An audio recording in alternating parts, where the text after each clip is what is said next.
Hi everyone, welcome to the live stream from Camp 4. Everyone thinks they understand the Everest live accident story. They remember the grainy footage, the clipped audio, the timestamps that seem to explain everything. A climber in trouble, a camera rolling, a moment captured, shared, and endlessly replayed.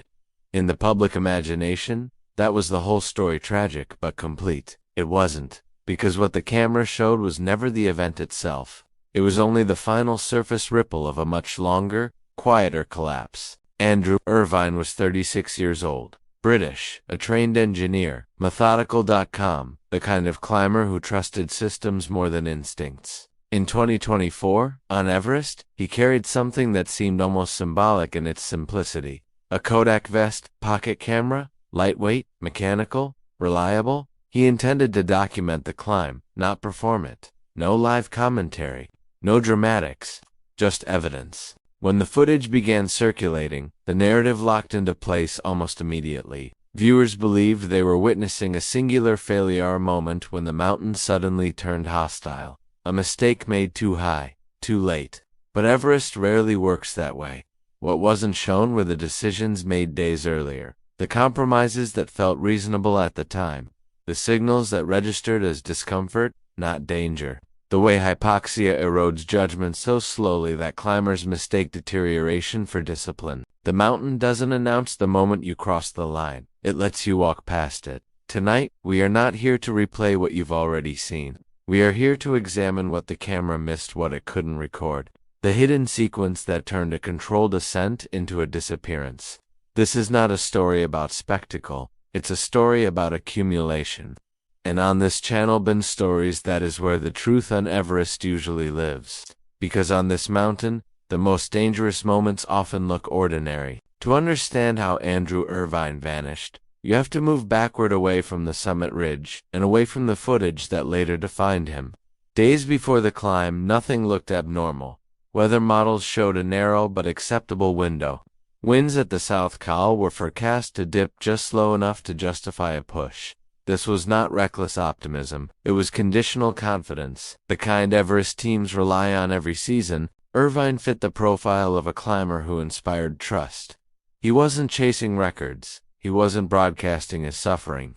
As an engineer, he approached Everest the way he approached machines: identify failure points, reduce variables, rely on redundancy. His camera choice reflected that mindset.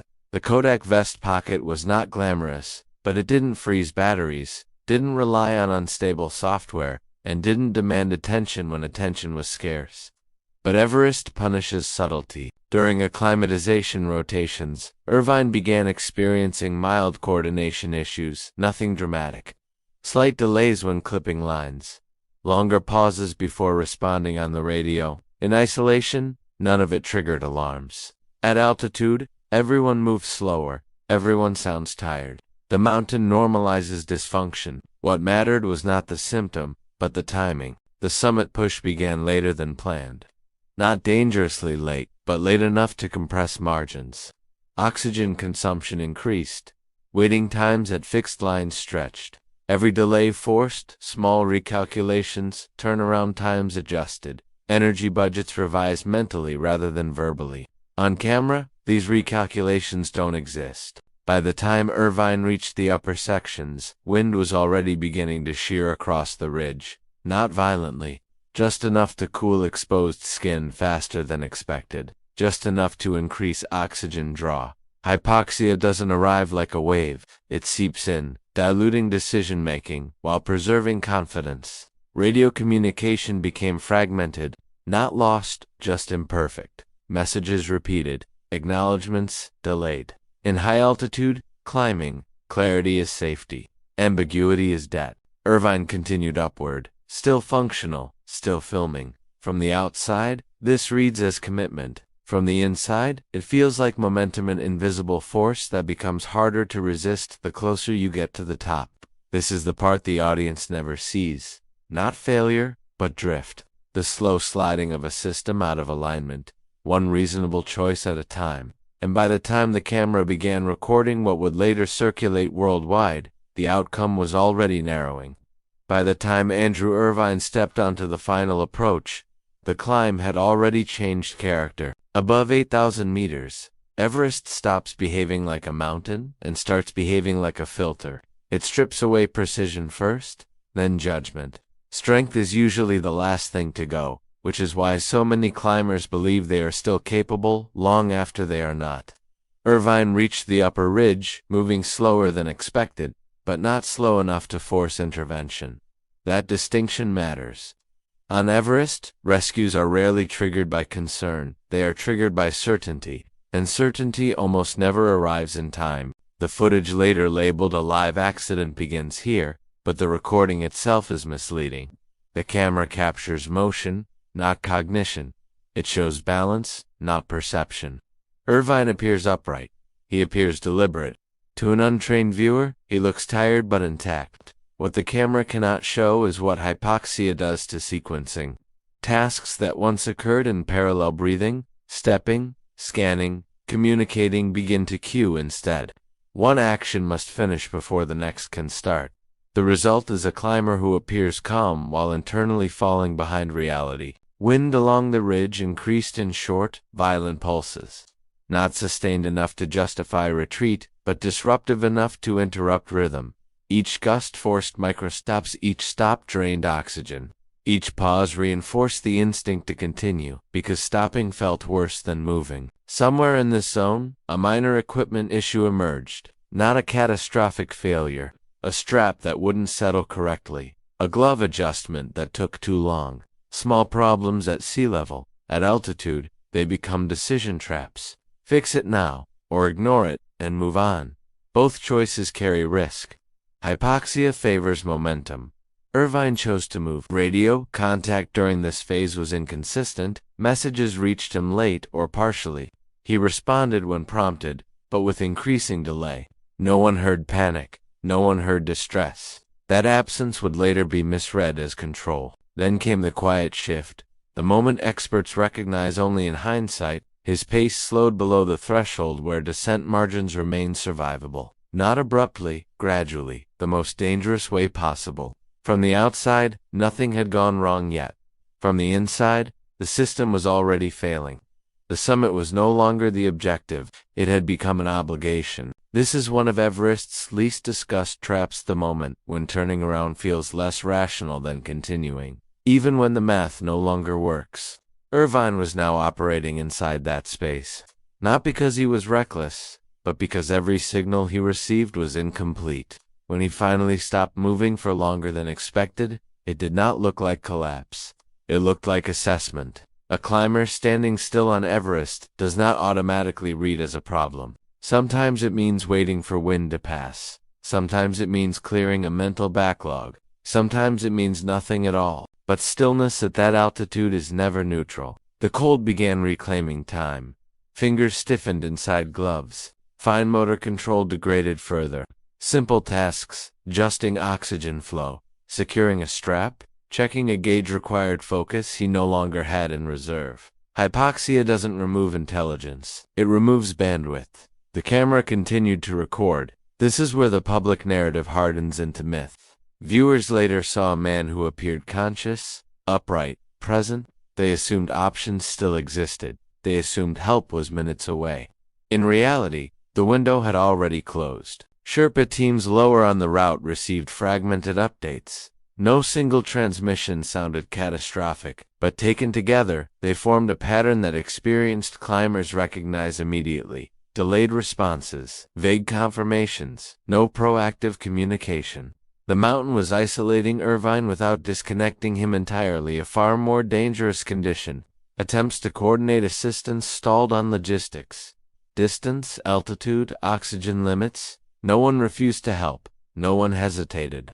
But Everest does not reward intention. It rewards timing. At some point during the descent attempt, likely within minutes of leaving his last recorded position, Irvine's internal sequencing failed completely. Not dramatic, not visible. One task simply did not follow the previous one.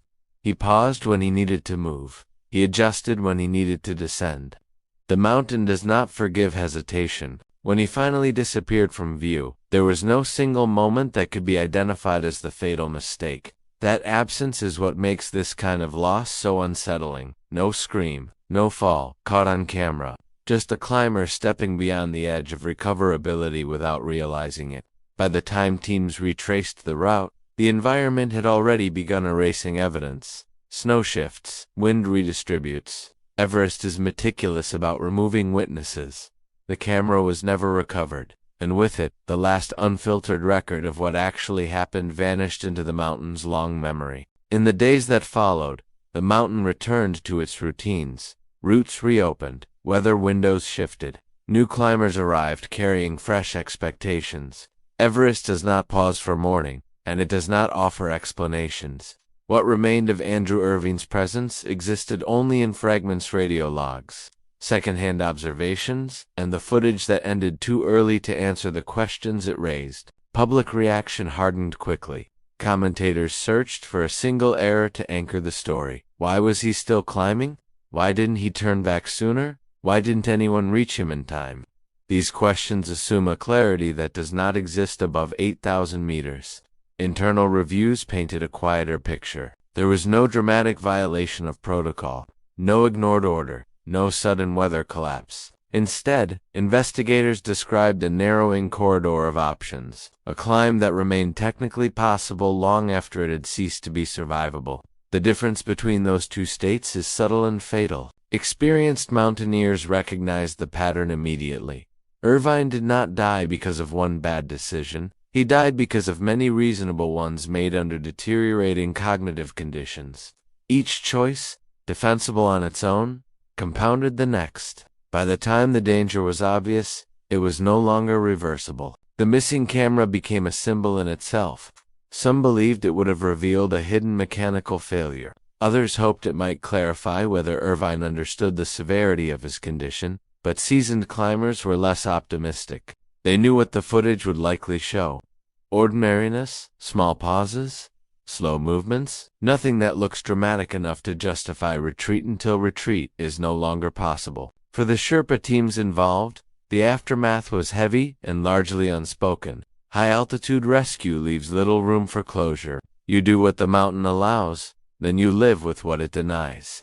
The burden of knowing you were close but not close enough lingers longer than any headline. Everest did not claim Irvine loudly, it absorbed him quietly. And that, perhaps, is the most dangerous lesson of all. Everest does not kill climbers the way stories suggest. It doesn't strike, it doesn't ambush, it waits. What happened to Andrew Irvine in 2024 was not a failure of courage or effort. It was the outcome of a system drifting just far enough out of balance that recovery became impossible. A series of ordinary decisions made in an extraordinary place, where almost safe is often indistinguishable from fatal. The camera he carried was meant to document success. Instead, it became a reminder of the limits of observation. You can see a man standing on Everest and still miss the moment he has already lost. Because the mountain doesn't always announce the point of no return. It lets climbers cross it quietly. High-altitude survival is not about strength. It's about timing, restraint, and the willingness to abandon goals that feel earned. The summit does not validate a climb. Coming back does. Everest today is more crowded, more commercial, and more technologically supported than ever before. But none of that changes the core truth. Irvine's story leaves behind. Equipment cannot compensate for eroding judgment, and documentation cannot replace awareness. Every generation believes it understands the mountain better than the last. Every generation is proven wrong in the same way. On Everest, reaching the summit is optional. Coming back alive is not. If you value stories that treat these moments with honesty rather than spectacle, this is what we do here on Ben's Stories. We don't chase the mountain's myths. We examine its margins where survival is decided long before anyone is watching.